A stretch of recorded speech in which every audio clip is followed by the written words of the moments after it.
Hello everyone. Today I am again with BA Part third years paper first poetry written by Bharatri and his views about is poetry always worthy when it is old. This is in Rajasthan University's English Literature BA Part third year paper first. About to say, Bhartari is one of the most renowned personality in the history of India. Bharatri, it is said that he lived almost later uh, 5th century in Ujjain, and he was almost said that he was the king of Malwa. Now it is Ujjain. He belongs to a Parmar Vans and he was elder brother of Vikramaditya. He was a great Sanskrit poet, philosopher, and grammarian. He wrote on good behavior, etiquettes, and morality. He was a great scholar, poet, and lover of poetry. He was a top grammarian, as I told you, moralist, and lover of nature. He was a very generous, kind to his subject. He was a shining star of India, or to say Indian culture. He was the exponent of moral principles. His works present ideals for human beings and will be a source of inspiration to the people for all time to come. He is popularly known to have been a king who renounced the worldly pleasure and went to the forest to live when he had discovered his queen Pingla infidelity. अगर हम बात करें भारतीय परिप्रेक्ष्य में local जो हमारे फोक source of amusement जो अर्लियर हुआ करते थे उनमें से अक्सर स्टेज पर जो ड्रामाज को शो किया जाता था उनमें से और अभी भी still it is trend in the rural areas where some sort of dramas performed at the stage of to say Raja Bharatri, to say Love Kush, and so many serials to give a message to the society that कि हमें अपने morals पर जीना चाहिए और राजा भरतरी के बारे में कहा जाता है कि वो परमार वंश के थे और मैंने आपको बोला कि वे विक्रमादित्य के बड़े ब्रदर थे दार्शनिक कवि और व्याकरण के ज्ञाता होने के साथ साथ उनका आचरण शिष्टाचार नैतिकता के विषयों पर तो बहुत बड़ा कमांड था और जैसा कि हम इनके जो सीरियल्स में अक्सर देखते हैं कि इन्होंने अपनी रानी पिंगला के द्वारा जो विश्वासघात किया गया और जब इनको पता लग गया तो उन्होंने सांसारिक दुखों को सुखों का त्याग कर दिया और फिर उन्होंने घर को छोड़ करके और वो जंगल के लिए चले गए तो इट्स ए वंडरफुल पोइट्री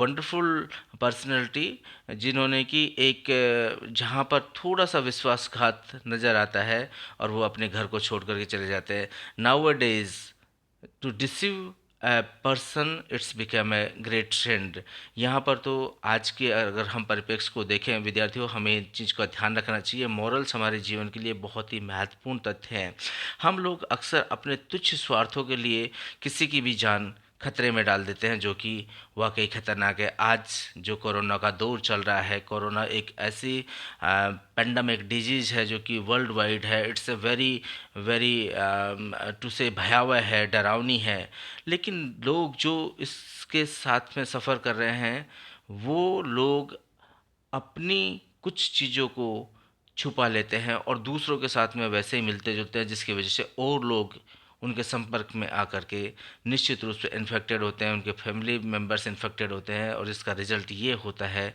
कि उनके ऊपर बहुत बड़ा मानसिक संताप आ जाता है। लेकिन लोगों को इस चीज़ की सोच नहीं होती है, तो उन्होंने अपने मोरल्स को खो दिया। मोरलिटी नाम की चीज़ है ही नहीं, उनको तो अपना स्वार्थ दिखाई देता है कि यस, मुझे अगर छोटा सा ये काम करने से ये लाभ मिल जाएगा, टेम्पररी रिलीफ मिल जाएगा, तो उसकी वजह से वो किसी भी व्यक्ति के साथ में खिलवाड़ कर सकते हैं। तो ये जो हमारी जो मॉरलिटी है, जो हमारे वैल्यूज़ है, जो अब दिन पर दिन गिरते चले जा रहे हैं, इन वैल्यूज़ पर सोचने की ज़रूरत है। हाँ, अगर हम बात करें भर्तृहरि जैसे महान आदर्श पुरुष की बात करें, तो भर्तृहरि जिन्होंने कि विश्वासघात के कारण तो अपनी जो पत्नी थी, रानी थी पिंगला, और उसके साथ साथ जो उन्होंने उज्जैन का साम्राज्य था, उस सबको त्याग दिया कि जब मेरी अर्धांगिनी, जिसको कि मैंने अपने शरीर का एक दूसरा हिस्सा माना, उसने अगर मेरे साथ विश्वासघात किया है, तो फिर तो कोई भी किसी के साथ विश्वासघात कर सकता है, तो फिर मेरा यहाँ रहने का कोई फ़ायदा ही नहीं है। तो मुझे इन सर्च ऑफ नॉलेज मुझे चले जाना चाहिए, और उन्होंने किया भी यही कि वो इस सब को छोड़ करके और फिर वन में चला जाते हैं, और वहाँ जा कर के उन्होंने अपना ज्ञान प्राप्त किया, या कहे कि उन्होंने सर्च ऑफ नॉलेज में अपना पूरा जीवन लगा दिया। भर्तृहरि के लिए कहा जाता है कि उनका जो प्रसिद्ध रचनाएं हैं, उनमें से the famous works written by Bhartrihari are Niti Shataka, श्रृंगार शतक, वैराग्य शतक। नीति शतक में कहा जाता है कि तकरीबन 100 पद है। श्रृंगार जो है उसमें सुंदरता के ऊपर 100 पद हैं, और वैराग्य में त्याग के ऊपर 100 पद है। तो कुल मिलाकर के जो एक चाहे ब्यूटिफिकेशन का वन शुरुआत का जो नीति शतक है, उसमें नीति को लेकर के, मॉरल्स को लेकर, प्रिंसिपल्स को लेकर के उन्होंने 100 जो आपका टू से जो कपलेट्स टू से दोहों का रचना की है, उसमें उन्होंने पूरी तरीके से कि नीति, अपन को नीति के ऊपर चलना चाहिए, उसके ऊपर चर्चा की है। इसके अलावा अगर हम सेकंड में बात करते हैं श्रृंगार शतक में, तो वो ब्यूटिफिकेशन के ऊपर है। वहाँ पर उन्होंने 100 जो है वो पद लिखे हैं। और वैराग्य में बात करें तो फिर उसकी इन सब से जब उनका श्रृंगारता के प्रति बहुत ज़्यादा मोहित होते हैं, जब उनको पता लगता है कि ये एक डिसीव है, एक छलावा है, तो उसके बाद में फिर वो वैराग्य की तरफ बढ़ जाते हैं, और वैराग्य में भी उन्होंने 100 पद लिखे हैं। भर्तृहरि की जो कविताओं में निश्चित रूप से फ्रेंडशिप के ऊपर, परोपकार के ऊपर, जस्टिस के ऊपर, नॉलेज के ऊपर, लव के ऊपर बहुत सारा वर्णन किया गया है। इन्होंने इनके अंदर चाहे डिजीज़ को लेकर के हो सकता है, ओल्ड एज को लेकर के हो सकता है, जो फियर है उसको लेकर के हो सकता है, जो वैराग्य है, टू लीव एवरीथिंग, मतलब इन सब को वन बाय वन जो है उसको ये लगता है कि नहीं, ये सब कुछ बेकार है, और फिर इन सब के प्रति रिनंसिएशन हो जाते हैं कि ठीक है, मुझे अभी सब को छोड़ देना चाहिए और वैराग्य की तरफ बढ़ जाना चाहिए। वो इससे इसकी आंतरिक आनंद ही वास्तविक आनंद है। Nowadays our college department, और to say commissionerate college education invented, or to say just started a new course for our newcomer students, that is Anandam. It is the same way, आंतरिक आनंद जो है वही वास्तविक आनंद है, वही सांसारिक सुख है। तो अब इस जो आनंदम जो हमारी एक सोच है, जो कि यहाँ के कमिश्नरेट के आला अधिकारियों के द्वारा इसको इंट्रोड्यूस करने का कोशिश किया है, तो इसमें ये है कि हमें वो सारे कार्य करने चाहिए जो कि भर्तृहरि ने किए। यानी कि फॉर एग्जांपल हमें मॉरलिटी के ऊपर काम करना चाहिए, जस्टिस के ऊपर काम करना चाहिए, हमें हेल्प के ऊपर, ब्रदरहुड के से, फ्रेटर्निटी के साथ में, जस्टिस के साथ में, लिबर्टी के साथ में, सबके साथ में, सबका सब बातों का ध्यान में रखते हुए, because everyone has a right to live, everyone has a right to express, everyone has right to behave. So likewise हमें इन सब चीज़ों को ध्यान में रखते हुए जो नया कोर्स निश्चित रूप से आनंदम है वो ऊंचाइयों को छुएगा। और वो पूरी तरीके से, मुझे तो यहाँ पर जो भर्तृहरि हैं उनकी लाइफ के ऊपर मतलब कहा जाए कि एक तरीके से डिपिक्शन है, क्योंकि भर्तृहरि जो है उन्होंने ठीक उसी तरीके से आंतरिक आनंद को ही वास्तविक आनंद माना। उन्होंने बोला कि ये सब जो सांसारिक सुख है, जो फिजिकल जो हैप्पीनेस है, जो आपको प्लेजर है, फिजिकल जो प्लेजर है, that's is very short in time, ये बहुत लंबा समय नहीं है। और वो बोलते हैं कि नहीं नहीं नहीं, ये सब कुछ बेकार है। और जो भरतरी है, उन्होंने अपनी जो कविता है, उन्होंने बहुत ही सिंपल लैंग्वेज के अंदर बहुत ही इफ़ेक्टिव वे में, इलोक्वेंट वे में इसको, यह कि शायद बहुत ही ब्यूटीफुल तरीके से रिप्रेजेंट करने की कोशिश की है। यहाँ हमारी जो ये पोइम है, इज पोइट्री ऑलवेज वर्दी वैन इट इज ओल्ड, जिसका ये थर्ड स्टेंजा जो है, उसके अंदर भरतरी ने इस बात को बहुत क्लियर बोलने की कोशिश किया है कि एक पोइट और एक बोमैन, दोनों का रोल सेम है। बोमैन मीन्स धनुर्धारी। पोइम पोइट जो कि एक कवि है, अगर कवि की कविता और धनुर्धारी का बाण अगर रीडर को, हृदय को नहीं अगर छेद दे, उसके ऊपर अगर बोमैन अपने एरो से अगर सीधा उसको मतलब क्लियर नहीं करे, तो वो उसकी फेलियरनेस होगी। अगर वो उसके हार्ट में, उस जो पीपल्स के दिल में अगर वो समा जाए, तो उसकी फिर तो उसकी कहा जाएगी कि एक सफलता होगी। The effect of A poem on the reader should be just like an arrow, मतलब तीर की तरह लगनी चाहिए। अगर ऐसा है तो निश्चित रूप से उसका रोल ठीक है, उसका जो रोल है वो उचित है। अगर ऐसा नहीं लगता है, तो अगर एक कवि ने कोई बात को रखी, एक पोइट ने कोई अपनी बात को इफ़ेक्टिव वे में रखने की कोशिश की, वो अगर इफ़ेक्टिव वे में नहीं रख पाया, तो फिर उसकी जो पोइट्री लिखना है वो बेकार है। नेक्स्ट अगर हम बात करें, तो चौथा जो स्टेंजा है, उसमें हम देखते हैं कि उसमें जो फिकल लोग होते हैं, जो रास्कल लोग होते हैं, वो अपनी अल्प बुद्धि के माध्यम से कविता की जस्ट यूं ही आलोचना कर देते हैं। उनको अगर उनसे कहा जाए कि can you compose 2 lines of a poetry, they just to say wordless, उनके पास एक शब्द नहीं होता है, बट वो कमियां देने में, उनकी उनकी क्रिटिसाइज करने में बहुत तुरंत रहते हैं। निर्णय देने में, जो है कि अच्छी है या बुरी है, निर्णय देने में तुरंत प्रभाव से तैयार रहते हैं। और ये आलोचक जो है, ऐसे जितने भी आलोचक हैं, वास्तव में मैं कहूँगा कि बुद्धिमान अपने आप को दिखाने का प्रयास तो करते हैं, लेकिन वो जितना कर सकते हैं, वो दोष उल्टा उतना ज़्यादा उनका निकल करके आता है। तो जो भरतरी जी हैं, वो ऐसे लोगों को दुष्ट लोग बोलते हैं। ही सेज कि दे आर रास्कल पीपल्स।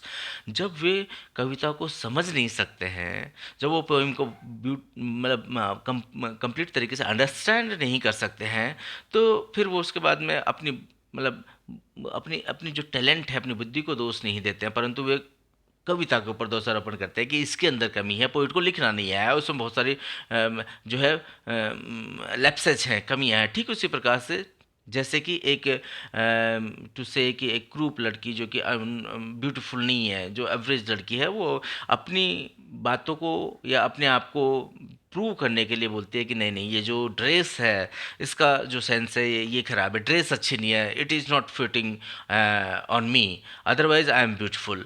पाँचवें में अगर हम फिफ्थ स्टेंजा की बात करें, तो उसके अंदर जो भरतरी हैं, वो ह्यूमन बीइंग है, उसकी लाइफ को 100 ईयर्स का एक टेन्योर मानते हैं। और उसके बाद में बात करते हैं कि half of them person waste in sleep, वो आधा भाग तो जो है 50 ईयर्स तो ऑलमोस्ट कि सोने में व्यतीत कर देते हैं।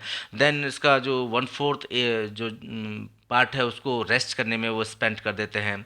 बचपन में, चाइल्डहुड में हो या ओल्ड एज में हो, उसमें दुख पाने में निकाल देते हैं।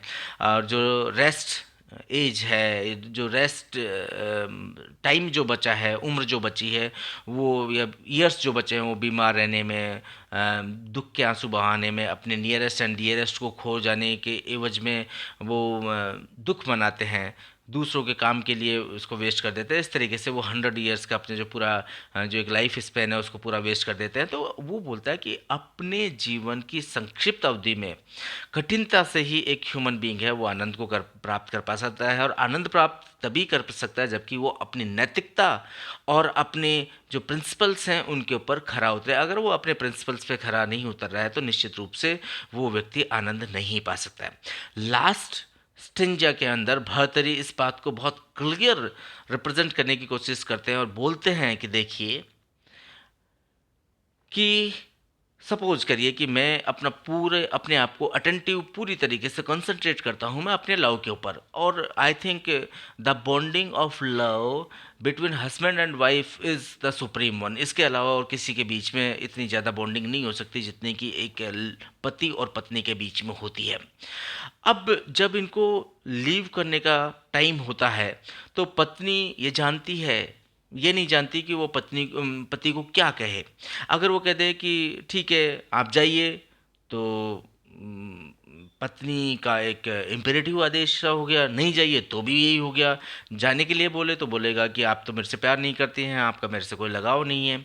और अगर वो अपनी भावनाओं को अभिव्यक्त नहीं कर पाती है तो वो बोलती, पत्नी बहुत ज़्यादा दुखी हो जाती है, और जब उसका पति दूर जाने वाला तो वो आश्चर्य करती है कि समझ में नहीं आता है कि ऐसी नाजुक स्थिति में वो क्या कहे पति से।